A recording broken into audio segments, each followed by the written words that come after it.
It was 3:30 a.m. An hour when the world holds its breath, cloaked in silence. But in a small room, in a cramped apartment in Seoul's most competitive academic district, one sound cut through the stillness. Scratch. Scratch. Scratch. The chilling, rhythmic friction of a mechanical pencil against paper. 19-year-old Seo-jin, with noise-canceling earplugs pushed deep into his ears, was buried in a calculus workbook. And then it happened. A sickening thud echoed from the living room, followed by a short, choked-off scream. Any normal teenager would have jumped, terrified.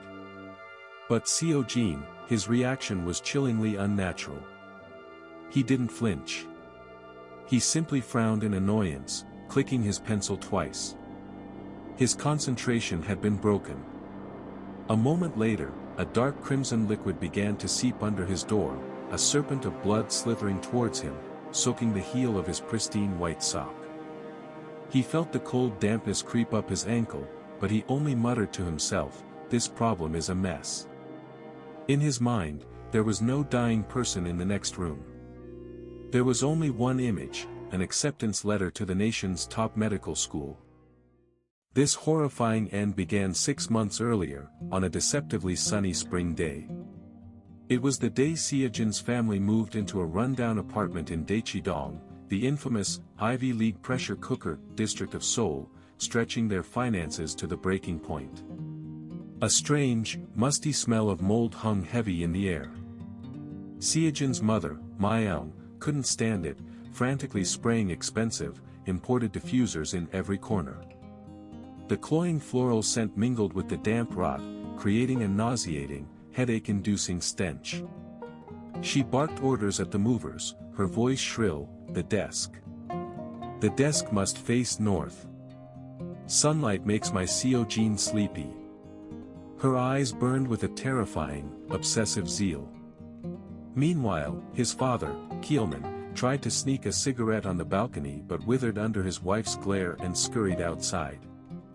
The soles of his worn-out shoes were paper-thin, and his shoulders slumped, as if the entire weight of Seoul's gray, unforgiving sky was resting upon him.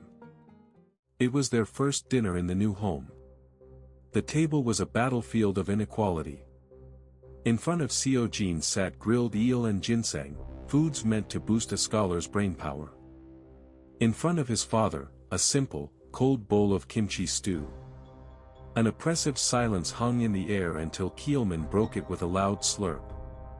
In an instant, Seo-jin slammed his chopsticks down on the table. The sharp crack shattered the quiet. Without even looking at his father, he hissed, "It's noisy." As if on cue, Ma-young slapped her husband's back. "Are you insane?" she shrieked. "Can't you see he's memorizing his English vocabulary? Can't you just eat quietly?" Keelman wiped the soup from his chin, staring blankly at his wife and son. This was a home where a father's hunger was a crime. In this twisted family, the power didn't belong to the man who paid the bills, but to the teenage son on whose exam scores their entire future depended. By summer, their fragile financial world had shattered. The small company Keelman worked for went bankrupt, leaving him jobless. But Ma-young hid this catastrophic news from Seo-jin. It would distract him from his studies, she reasoned. As threatening calls from credit card companies flooded in, she ripped the phone line from the wall and buried her cell phone deep in the refrigerator's vegetable crisper. The muffled ringing, trapped beneath layers of wilting lettuce, sounded like a man's final, suffocating screams. Ma-young nervously toyed with a loan shark's business card, whispering to herself, "Just 3 more months, just until the final exam. Once my Seo-jin gets into medical school, all of you will be kneeling at my feet." Her fingernails were bitten down to the quick, raw, and bleeding from her anxiety. But a secret that big can never stay buried. When they could no longer afford the $3,000 a month private tutor, Keelman finally exploded. Every night, the sounds of his roars to stop the tutoring and Ma-young's shrieks, as if she were wielding a knife, bled through Seo-jin's bedroom door. But Seojin's response was something out of a nightmare. Instead of trying to stop them, he recorded their violent arguments on his phone. He would then listen to their screams through his earphones while studying, using the sounds of his family's destruction as white noise. To him, their anguish was just another mock exam, a test of his own focus. The next day, unable to give his tutor the payment envelope, Seojin lied with an unnerving, dead-eyed calm. "Sir, this month's fee might be a little late. My father, he has terminal cancer. We're overwhelmed with the surgery bills." The lie was exposed when Kielman happened to run into the tutor. "Sir, I hope you're feeling better," the tutor asked kindly. The words hit Kielman like a punch to the gut. "Not only are they sucking the life out of me, but now they've made me a dead man walking." That night, Kielman bought 2 bottles of cheap soju from the corner store. He sat on a swing in the deserted apartment playground, drinking straight from the bottle, choking back sobs. In that moment, the bitter truth crashed down on him. The family he had sacrificed everything for now saw him as nothing more than a broken machine, ready to be discarded. As he stared up at the night sky, the sorrow in his eyes began to curdle into a dangerous, burning rage. At 11 p.m., the front door splintered open with a deafening crash. Kielman stumbled in, reeking of alcohol and the metallic tang of blood from a fresh gash on his forehead. In his hand, he clutched an old baseball bat. "I've had enough," he roared. "Let's just all die and end this." He swung the bat wildly, smashing a display cabinet. Mayung's precious diffuser bottle shattered, covering the floor in a sickening mix of perfume, glass shards, and drops of his blood. Mayung screamed, grabbing at his legs. "Darling, please. You'll wake Seojin. He has a mock exam tomorrow." Even at the edge of life and death, her only thought was her son's test scores. Kielman kicked her away and stormed toward Seojin's room. "That damn brat. I'll burn all his books." The door flew open. As Kielman lunged for the textbooks on the desk, Seojin slowly swiveled his chair to face him. There was no fear in his eyes. In his hand was not a weapon, but a glass of water and 2 small pills. Sleeping pills. He offered the glass to his enraged father, his voice flat and dry. "Dad. Stop yelling. I have the National June mock exam tomorrow. If my grade drops, are you going to take responsibility for it?" His gaze was devoid of any human emotion. It held only cold, calculating annoyance. As Kielman froze, stunned by his son's icy composure, Mayung lunged from behind, wielding a broken flower pot. A sickening, wet crack echoed through the room. Blood erupted from the back of Kielman's head, and the large man collapsed to the floor in a heap. He convulsed, a rattling gurgle in his throat, and then his breathing grew faint. Mayung stared at her blood-soaked hands, her body trembling, her mouth opening for a scream that could shatter worlds. "Ah! Af! Honey!" But the scream never came. In a flash, Seojin was there, clamping his hand firmly over her mouth. "Shoo, Mom," he whispered. "Be quiet." Mayung's eyes were wide with terror. "Quick, we have to call 911. Your father, your father." She fumbled for her phone, but Seojin gripped her wrist with bruising force. He spoke in a low, terrifyingly clear voice. "If we call them now, the police will come. There will be an investigation. I'll fail my exam tomorrow.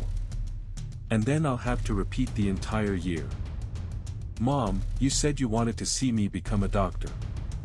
Mayung's world began to spin. Seojin glanced down at the blood spattering his English vocabulary book and added, "Just leave him. We'll stage it as self-defense. You'll be out soon. I have to go take my test tomorrow." As his father lay dying beside him, he picked up the blood-stained book and began to whisper the words aloud. Benevolent, having a kind disposition. Malevolent, having or showing a wish to do evil to others. An eternity seemed to pass in that room.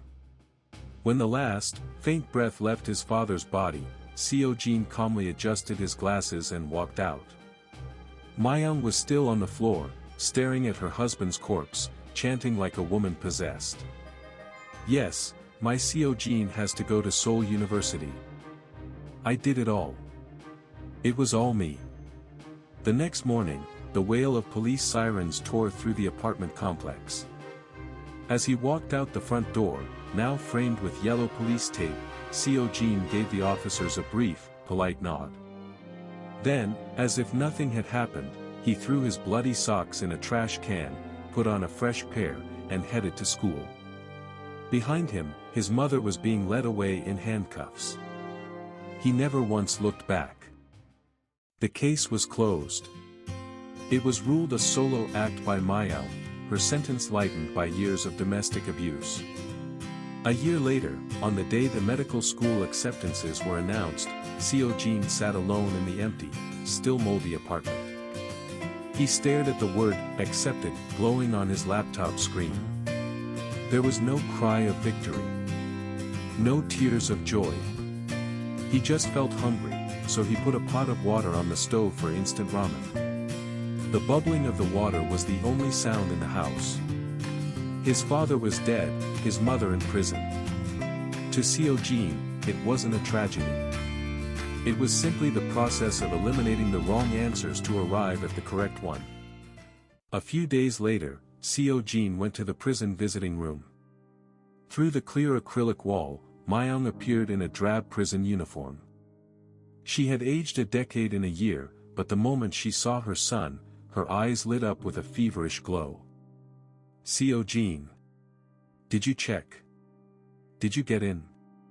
When Seojin gave a slow, emotionless nod, Myung burst into laughter, a sound that was both triumphant and insane. She clawed at the acrylic wall as if she could tear through it.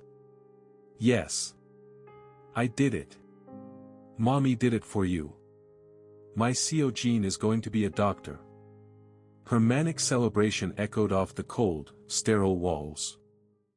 As he watched his mother's delirious display, Seojin picked up the intercom phone and cut through her joy with a voice like ice. Mom. Can you deposit a generous amount into my account? Myung's laughter died in her throat. Seojin pushed his glasses up his nose and continued, as if discussing a stranger. I started a tutoring job, but it's not quite enough for tuition and living expenses. You know, Dad's life insurance payout. You had it all transferred to you, right? In his eyes was the same vacant coldness from the night he memorized words next to his dying father. He wasn't a grateful son. He was a sophisticated machine, demanding more fuel to continue its relentless climb. Seojin walked out of the prison and into the blinding sunlight. There was no hesitation in his step, no hint of guilt.